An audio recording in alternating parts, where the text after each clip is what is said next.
Yang pertama, mereka ciptakan konflik di Aceh. Mereka adu domba. Mereka buat bergaduh antara TNI dan GAM untuk saling tembak, saling bunuh. Padahal keduanya sama-sama orang Islam, saudara. Yang jadi korban rakyat biasa. TNI punya senjata, GAM juga punya senjata. Mereka bisa baku hantam, saling tembak. Tapi rakyat tidak punya senjata. Rakyat nggak punya. Mereka cuma jadi korban. Nanti kalau rakyat ada yang berkeras sedikit, mereka dituduh konflik diciptakan. Nah, begitu di Aceh terjadi konflik, peperangan, keributan, tidak aman, maka syariat Islam tidak bisa dijalankan, ya ikhwan, saat ini. Yang kedua, ada orang-orang dari luar Aceh, mereka bawa, maaf, perempuan-perempuan penghibur, perempuan-perempuan pelacur dari luar Aceh, dibawa ke Aceh, dibuka tempat-tempat pelacuran untuk merusak penerapan syariat Islam di Aceh. Tidak sampai di situ, mereka buka kedai-kedai minuman keras, mereka buat bermabuk-mabukan, mereka buka tempat-tempat perjudian. Ini yang terjadi di Aceh. Yang ketiga, ulama Aceh tidak diam, mereka protes. Tapi dalam 20 tahun terakhir ini apa yang terjadi? Ulama-ulama yang keras, ulama-ulama yang dengan tegas memprotes, pagi bicara tegas, malam sudah diculik orang. Besok atau lusa mayatnya sudah ditemukan di pinggiran sungai. Apa yang bunuh? Wallahu a'lam, hanya Allah yang tahu. Kita tidak bisa menuduh karena kita tidak punya bukti. Apakah TNI yang membunuh? Apakah GAM? Atau ada pihak lain ketiga yang sengaja membunuh untuk mengadu domba? Wallahu a'lam, hanya Allah yang tahu. Saya tidak berhak bicara dalam masalah yang saya tidak tahu. Tapi yang jelas, kalau ulama diculik, dibunuh, ini bukan persoalan kecil, ini persoalan serius, ini persoalan besar. Kalau satu dua ulama mungkin kita anggap persoalan itu masih biasa. Tapi ini yang diculik bukan satu dua ulama, puluhan, ratusan ustadz-ustadz di surau-surau, di masjid-masjid, di madrasah-madrasah, di dayah-dayah. Orang Aceh sebut dayah, kalau bahasa Indonesianya pondok pesantren. Di mana-mana terjadi seperti itu. Nah, ini yang ketiga terjadi. Akhirnya apa? Begitu ulama diculik, dibunuh, akhirnya ulama yang masih tersisa mereka tutup mulut, tak berani bicara, tak berani berucap kata, umat pun diam. Begitu semua sudah senyap diam, maksiat makin merajalela di Aceh tanpa ada yang menegakkan amar ma'ruf nahi munkar.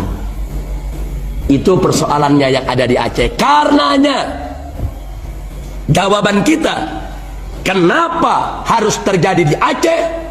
Pertama, Aceh adalah Serambi Mekah, Nanggro Aceh Darussalam.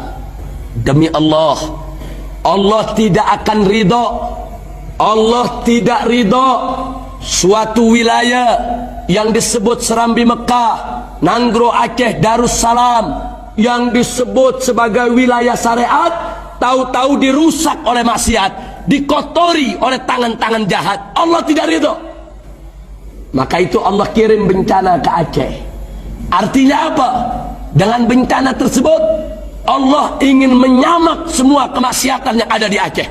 Allah ingin bersihkan Aceh dari segala kemaksiatan dan kemunkaran. Buktinya tempat-tempat maksiat di Aceh rata semuanya.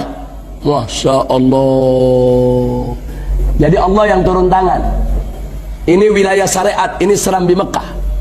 Oh, kau mau coba-coba kotori dengan maksiat, Allah kirim tenteranya, Allah kirim gelombang tsunami, disamak Aceh, dikuliti, dibersihkan.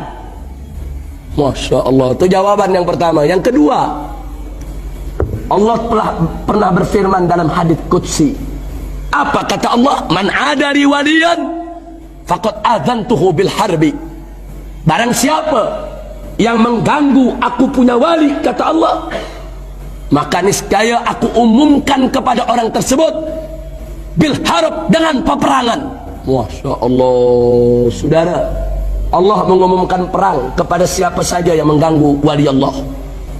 Siapa itu para wali Allah di atas muka bumi ini? Para wali Allah adalah ulama-ulama yang soleh, ulama-ulama yang istiqamah, ulama-ulama yang tidak menjual agamanya dengan dunia, ulama-ulama yang tidak bisa dibeli dengan urusan dunia, ulama-ulama yang lurus, ulama-ulama yang takut kepada Allah subhanahu wa ta'ala. Dan saya yakin di antara ulama-ulama yang diculik, dibunuh di Aceh, ada sebagian mereka memang wali Allah. Allah cinta mereka, Allah sayang mereka, dan Allah tidak ridho mereka diganggu, diculik, dibunuh. Allah sudah berikan waktu buat ulama lain untuk bicara, protes. Allah berikan sedikit waktu, 10-20 tahun, untuk umat Islam di Aceh memperbaiki diri, untuk memprotes kalau ulamanya dibunuh. Tapi karena mereka semua sudah diam, mereka semua sudah ketakutan, mereka semua sudah diteror, Allah yang turun tangan. Allah kirimkan tsunami. Mana itu yang menculik ulama? Mana itu yang membunuh ulama? Mana itu mereka yang punya senjata? Mana itu mereka yang menakut-nakuti umat, yang membunuhi ulama? Mana? Digulung semua oleh gelombang tsunami. Masya Allah. Nah, jadi sekali lagi jelas bagi kita bahwa gelombang tsunami yang terjadi di Aceh ada sebab, bukan tidak. Nah, karena itu saya dan kawan-kawan yang kebetulan tinggal di Jakarta, kami sudah kirimkan message pesan kepada presiden kami yang kami cintai, yang kami hormati. Kami sudah ceritakan ini semua. Kami minta kepada Bapak Presiden kami untuk segera memperbaiki situasi di Aceh. Dalam arti kata, jangan hanya cuma membangunnya saja, datang dari luar membantu bangun Aceh, buat jalan, bikin sekolah, tidak cukup. Akan tetapi yang harus diperbaiki adalah Aceh harus tetap menjadi serambi Mekah, dan Aceh harus tetap diberikan kesempatan menjalankan syariat Islam. Dan ini sudah direspon oleh Bapak Presiden, dan beliau sudah memberikan pernyataan Aceh harus tetap menjadi serambi Mekah, dan beliau berjanji untuk menyelesaikan Aceh secara baik. Tinggal bagaimana nanti kami selanjutnya lebih mendorong lagi agar seluruh ulama di Indonesia memperhatikan Aceh. Tidak boleh lagi ada ulama Aceh yang diculik atau dibunuh oleh siapapun. Kita tidak peduli apakah TNI, apakah itu GAM, apakah itu pihak lain. Tidak boleh dibiarkan mereka untuk mengganggu ulama kaum muslimin. Nah, ini kewajiban kita bersama. Karena kalau ini tidak di stop dari sekarang, saya yakin bencana akan terulang lagi di mana tempat.